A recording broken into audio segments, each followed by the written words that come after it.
فجر کی نماز کے بعد سونا ناپسندیدہ ہے، بہت سارے اسلاف سے اس کی ممانعت منقول ہے، اس لیے حرام تو نہیں ہے لیکن ناپسندیدہ ہے۔ اگر کبھی بہت تھکاوٹ ہو تو سو جائیں نارمل عام حالات میں، کیونکہ رسول اللہ صلی اللہ علیہ وسلم کی صحیح حدیث ہے، فرمایا بورک لامتی فی بکورہا، اللہ نے میری امت کی برکت صبح کے وقت میں رکھی ہے، بالکل ابتدائی وقت میں۔ فجر کے بعد کاموں کا آغاز کر دیں، اس میں اللہ برکت دے گا، وقت میں برکت ہوگی، صحت میں برکت ہوگی، رزق میں برکت ہوگی۔ تو فجر میں آنکھ کھلے الارم لگاؤ۔ فجر میں اٹھنے کا طریقہ کیا ہے بھائی؟ تیز الارم والی گھڑی خریدو۔ یہ جو آج کل الارم کے نام پہ مذاق آ رہا ہے نا، اس سے تو کوئی بھی نہیں اٹھتا۔ گھڑی میں الارم کا ٹو ٹو ٹو ٹو ٹو ٹو اور لوری سنا کے نہ کہتا ہے ٹو ٹو ٹو ٹو سو جا۔ الارم صدر سے گھڑی لے کر آؤ پاورفل۔ پہلے زمانے میں ایک چابی والی گھڑی آتی تھی اور ٹرن کر کے بجتی تھی، بس جو ہے نا مردے قبروں سے اٹھ کے بیٹھ جاتے تھے، ایسا ہوتا تھا۔ ایسی گھڑی ہونی چاہیے، تیز الارم والی گھڑی ہو، اور وہ گھڑی آپ نے اپنے آپ سے دور رکھنی ہے کسی الماری کے اوپر۔ اگر قریب ہی رکھ لی بجے گی، آپ دبا کے سو جاؤ گے اس کو۔ تو جو آپ کے اختیار میں ہے وہ تو کرو نا۔ تو گھڑی آپ نے کہاں رکھی؟ دور، الماری کے اوپر۔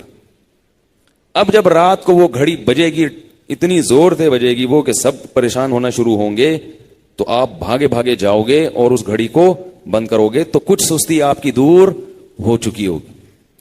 پھر واپس بستر کی طرف آنے کے بجائے واش روم چلے جاؤ، وہی پھر ٹوپیاں شروع۔ شیطان کیا کہ سوچے، بولے یار جانے دو یار تھوڑا سا، وہاں گئے اگر پیشاب کی حاجت ہے تو کر لو، نہیں ہے تو آپ پھر بولو کہ یار سر منہ پہ تھوڑا سا چھپکا مار لیتا ہوں، چھپکا مار کے سو جاؤں گا دوبارہ۔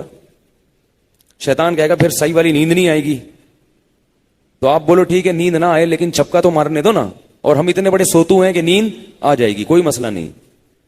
تو جا کے پھر تھوڑا سا چھپکا مارو، جب چھپکا مار لیا نا بڑا مسئلہ آسان ہو جاتا ہے۔ منہ پہ پانی ڈل گیا، آنکھیں کھلنا شروع، بس جلدی سے پھر کیا کیا آپ نے؟ وضو کیا، اور پھر نیند کی طرف جانے کے بجائے مسجد کی طرف جب چلنا شروع ہو گئے، پھر انشاءاللہ دنیا کی کوئی طاقت آپ کو ریورس نہیں کر سکتی، پھر اللہ کی مدد شامل حال ہو جاتی ہے۔ ہر نماز میں ایسے کر لو بھائی، ہر نماز میں ایسے کر لو۔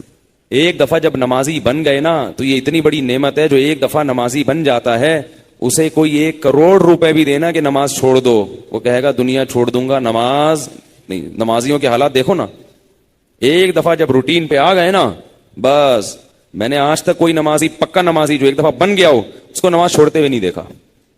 جو ایک دفعہ بننا مشکل ہے نمازی۔ تو یہ ہمت کر کے مرد بھی اور خواتین بھی، پھر بازار جا رہے ہیں، شاپنگ کرنے جا رہے ہیں، سفر پہ جا رہے ہیں، سب کچھ ہو سکتا ہے مگر نماز نہیں چھوٹ سکتی۔ اللہ تعالیٰ نے نماز چھوڑنے کی کسی قیمت پہ اجازت نہیں دی۔